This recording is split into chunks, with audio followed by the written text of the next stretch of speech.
Hi folks, thanks for watching Hack Skills and Mods. I did remember one more knot that may come in handy for you, especially in camping situations and so forth. Like around tent stakes to pull tent stakes tight. Excuse me. I've seen several different devices that do the same thing, but when you're camping and hiking, there's that old saying, ounces equal pounds, pounds equal fatigue. So the less equipment that you have to carry, the better.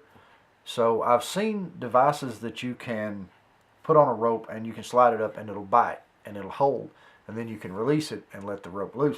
And basically, you're just tightening or loosening around something to cinch up like tent stakes and so forth. The other rope that I was using in the other videos, a big white rope, was so stiff that this wouldn't work. That's the only rope I've ever seen that this didn't work on. But I am using two different colors to try to help you differentiate and see what's actually going on. This knot, this one's actually a shoestring. This knot is called a Prusic knot. And what it is a knot. Say this is tight between two trees and you need or on your tent on this end and around a stake on this end, and you want to use a Prusic knot and be able to adjust that, loosen it and tighten it without having to untie the knot. Or you can make what's known as a Prusic cord to help you do different things, pull on a rope to get up the side of a hill, or ascend a rope even vertically hanging off a cliff. You can use this, you can use a Prusic cord, and it's the same knot. So basically what we got, let's say this rope is stretched between two trees. We'll take this rope, okay, and we'll wrap it around, and our load is going to be pulling this way. We'll wrap it around once, twice, and the third time, okay, can you see what we've got here? The third time, we bring it around this way, okay? Now you wrap this way originally, so you want to go the opposite opposite direction on the last part. You want to go through this way, okay? And pull it up tight that way, like so, and then snug it down. Okay.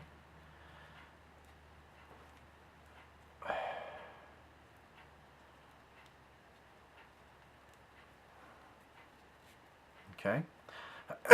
Once you get it, oops, pulled it through there. Hate when that happens. So once you get it snugged down, like so. Again, this one is between two trees. When you pull on this one, it tightens up and it doesn't slide. But if you need to adjust it, all you have to do is grab the knot and slide it. And then when you load this, it tightens up again. And it doesn't slide. This is actually a very strong anchor, rope to rope, and it does adjust just that easy. So I'm using two ropes to make it easier for you to kind of follow what's going on. Let's say this went to your tent, and this end went down and went around your tent stake, and then when you came back up with a loose end, you tied the Prusic knot. Well, to tighten it, all you'd have to do is pull this rope this way and pull the knot up this way, and that would tighten your tent stake rope. If you need to loosen it, all you have to do is pull it this way. But once you let it go, when you pull this way and tighten it, once you let it go, it doesn't slide. It's a very good knot, and I've used it many times. I've actually used it to cinch down loads in some cases, or pull tarps tight or something like that. And you can just pull it down and cinch it up. When you let it go, it stays. So to tie a Prusic cord, what you want to do is you want to take a cord of, I probably wouldn't go any less than about 15 inches of length on cord, this way, to tie a Prusic knot, because you're going to have the material it takes to make the knot, and then you're going to have a loop big enough to get your hand or foot in. Okay, so let's take the ends and let's tie them in that figure 8 that I taught you in the very first video.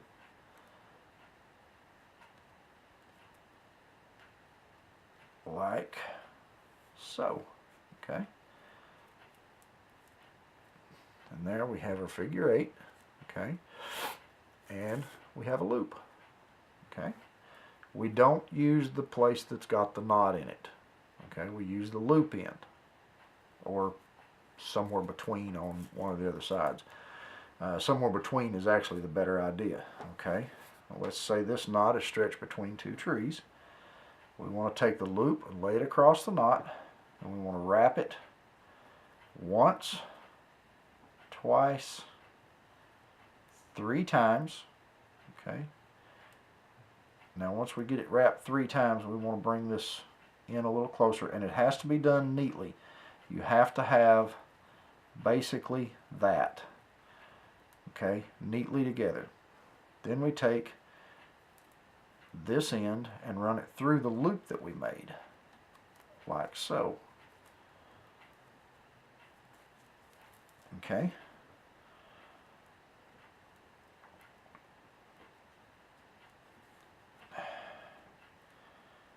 now it has to be neat. It cannot be wadded up, crossed over, that type of thing, because if it is, it won't hold. Okay, and there you have a Prusic knot. Okay, again, it pulls tight. When you pull on it, it pulls tight from either direction. It stays right where you put it. Okay, but you could slide it just like so. Okay, and again, when you move it, when you put weight on the loop, it bites in and holds.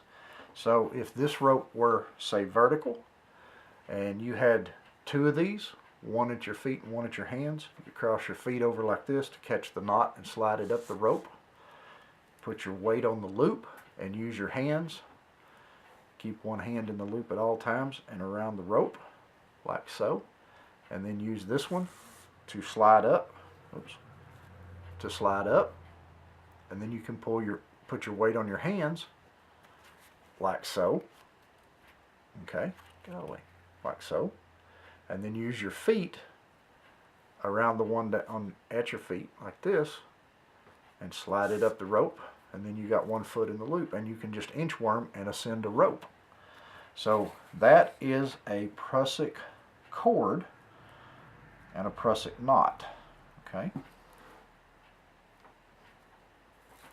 and this will, if you make a loop and stand in it, it will support your body weight, and then when you need to move it, it just slides.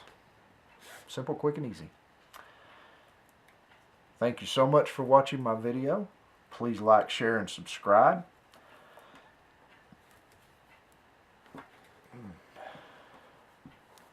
Shoestring seems to be a little cumbersome.